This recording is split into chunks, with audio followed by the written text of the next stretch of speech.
Hello YouTube, I'm Blackie for Shaman's Forge Bushcraft with another little segment in the Percussion Revolver series. Quite a few people sent me private messages asking about the Walker and the Dragoons. And I realize there's a lot that does overlap between the standard model Colt and the Dragoon, and there are some differences. So, this video is going to address that. First up,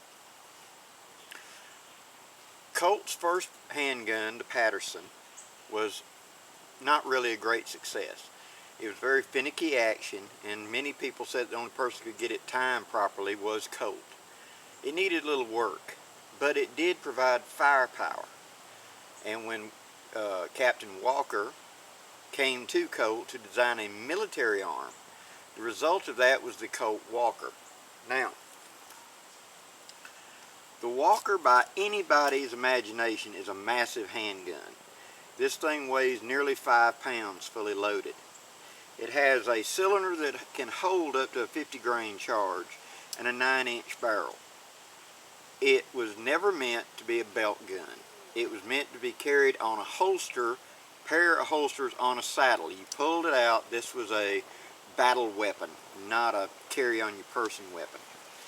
And if you've ever picked one of these up, you will fully respect whoever it was in the movie The Outlaw Josie Wales who was doing the border shift twirl with these big massive handguns, because they must have 4 arms of steel. They're big, they're heavy, they are very powerful. Even by today's standards, these are powerful.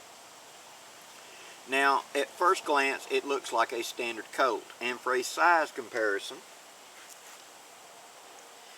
this is an 1861 Navy, and this is the Walker. Yeah, a whole lot more massive. This is a belt gun. This is a horse pistol. Now, this was carried by the U.S. mounted Dragoons. Now, we often confuse the term Dragoon and cavalry. What a Dragoon was someone who went by horseback quickly from A to B and then usually dismounted and fought like infantry. Cavalry stayed on horseback.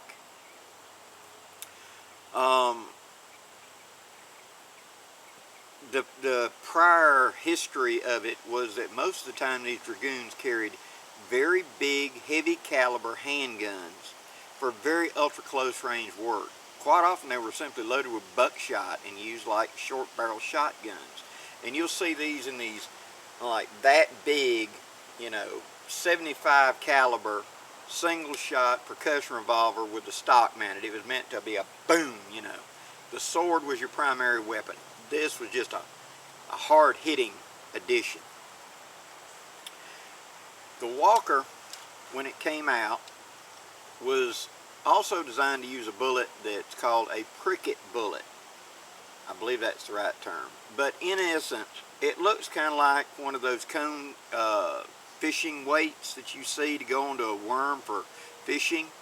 It's a pointed cone of lead, and it was designed to be loaded in here with like 35 grains of powder. And when you would look in the end of the cylinder, it would look kind of like a missile sitting in a silo. The problem with that is unlike a modern Spitzer bullet, the weight is all in the rear, and so it's not that aerodynamic. The rear end wants to swap to the front. Some of the troops figured this out fairly quickly and went to loading them backwards in there, so they put it in like a teardrop would go in. The problem with that is putting in more power, more pressure, and the steels of the original Colt were not that good a steel. It couldn't take the pressure, and so burst cylinders on Walkers was a common problem. Thus, so few of them survived. The later guns, the Dragoons, were much higher caliber as far as the quality of the steels and etc. Because this was the first stage. There was only 1,000 of them made, so you could really call it a prototype. Now, let's look at the features that are different on this than there are of a standard modern Colt. One is inside the grip. It uses a V-type mainspring as opposed to a flat mainspring like all the others. What you need to know about that is the V-type mainspring is kind of prone to breakage, more so than the flat. you've got to take a Dremel tool and go all the way around the edge of it and make sure there are no sharp wire edges anywhere on the sides of that spring. Why? A windshield on a car is very strong to get that first crack in it, and then it runs. That's the way steel is, especially spring steel under pressure. If that edge is very thin on the edge of that spring and it develops a crack from flexing, it'll just run through the whole body and the spring will fail. So if you round that edge with a Dremel tool, so there's no sharp edges, you get a lot more longevity out of a spring. Next, it has the square back trigger guard that was replaced with the round trigger guard.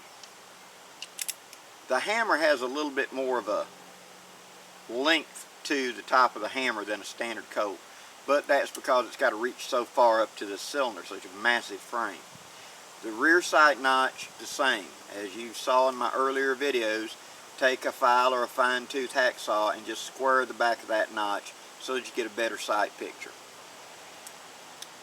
The locking notches. Alright, you can see right here, this notch is a round oval. Now when you look at the later Colts, you can see that it's actually a slot with a lead coming into it. That is the refinement and the improvement. What do you need to do with that? Well, if you're developing a drag around the edge of it, you want to take your bolt face where it pops up, which is the oval, and on the side where the cylinder is rotating, you want to just break that wire edge. Do not relieve a lot of metal. Don't bevel it, because what happens is it'll get a little sloppy and the cylinder will get sloppy. It has to fit perfectly in that slot. But you just want to take that wire edge off, polish it, so that the cylinder slides on it rather than being cut by it. And you'll eliminate a lot of that. The wedge on a Walker goes in differently from all the others. Holding it where the top of the barrel is facing you, the wedge goes in this way. On all the other Colts, it goes in this way. Some people have speculated that Walker may have been left-handed when he made that design. Don't know. But, in a nutshell, the loading lever. This gets a lot of discussion. Now, this one, being a Uverti, is tighter than most. The originals were very tight, the way they fit, and you had to grab and pull them off. Now, I've already modified this one, and I'll tell you how to do it. Again, let me get up close. See this spring right here? On the originals, it's more of a little shelf on top as opposed to a rounded lollipop. It was more like a teardrop. The top had been squared off. I've taken a file and very carefully right there kind of made a notch right there on the top so that when the loading lever goes in, it pops into that, and it's got a 290-degree surface hooking. Now when you try to open it, it's a lot stiffer because that spring has to come out of the way. Thus, mine stays up.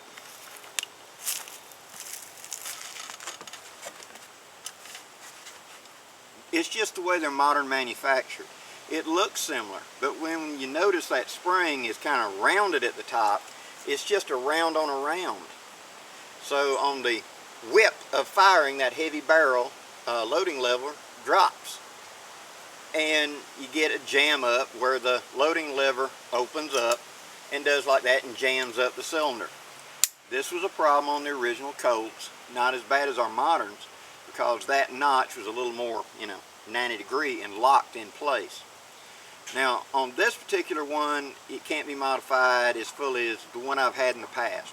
And that one, the spring protruded through this so significantly, but that was a San Marco. I was able to notch it and notch the inside of the loading lever with the two locked together, and you could not grab and pull it down. I had to grab it and take my thumbnail and push the spring out of the way to open it. Like this. Click and bring the lever down. It was a little modification of mine. Mine rarely ever dropped after that. Front sight on the modern reproductions, same problem we've mentioned before. They're rounded, and therefore it makes a glow that is not conducive to good accuracy. As I've stated before, if you have a sight up there and the light is coming in from this way, this side of the sight is lit up more and you see it better. So you'll tend to put it in the middle, thus setting the front sight off sight. You want to shoot away from whichever way the sun's coming in. So if the sun's coming in from the left, you'll tend to shoot to the right on your target because you're seeing more of the left side of the sight. I take mine and take a file and kind of notch it, square it up on top, and make it look more like a modern partridge sight. If you'll look back at some of my earlier videos when I'm talking about tuning these guns, you'll see how I did that. As far as power, the Walker is up with the modern guns in power. Now you're talking about loaded 50 grains of powder, a 451 projectile somewhere around the 200, 225 grain weight. I've chronographed mine of well over 1,000, 1,100 feet per second with power decks. So you're in a very respectable. You know, if you're going to hunt any kind of big game, ultra close, a Walker is the choice. But do not make the mistake of trying to turn this into a modern Magnum. It isn't designed for it. I have seen many people take these guns and try to load things in them it was not designed for, trying to make some dirty, hairy gun. And when I was doing gunsmithing, I had quite a few of them came to me. They were just wrecked, where somebody had thought they could do this or do that and damage it. It's a very powerful gun, but it is not a modern Magnum. Okay? Now, the Walker is so big and heavy, most people have difficulty shooting it accurately because holding that much weight hanging out there in the air is like holding literally two 1911s in your hand at the same time in weight or more. It takes very strong forearms to be very accurate with it over the long term. It will do a good exercise plan and build you up. If you want to shoot it off of a target rest, I recommend either the trigger guard rest like this or right here the frame in front of the barrel. Do not prop it up here on the barrel. It will greatly affect your point of aim. You want it to sit back here so that the gun naturally recoils upon firing. Okay? So trigger guard rest is my favorite. Let it sit like that on the rest like my pad or whatever I'm putting on. Let the trigger guard itself sit on it and just balance it. Take the weight. That's pretty easy to do. I hope this helps, guys. Please leave any questions or comments in the box below. I'm Blackie for Shaman's Bushcraft, wishing you safe journeys. Have a great day, you guys.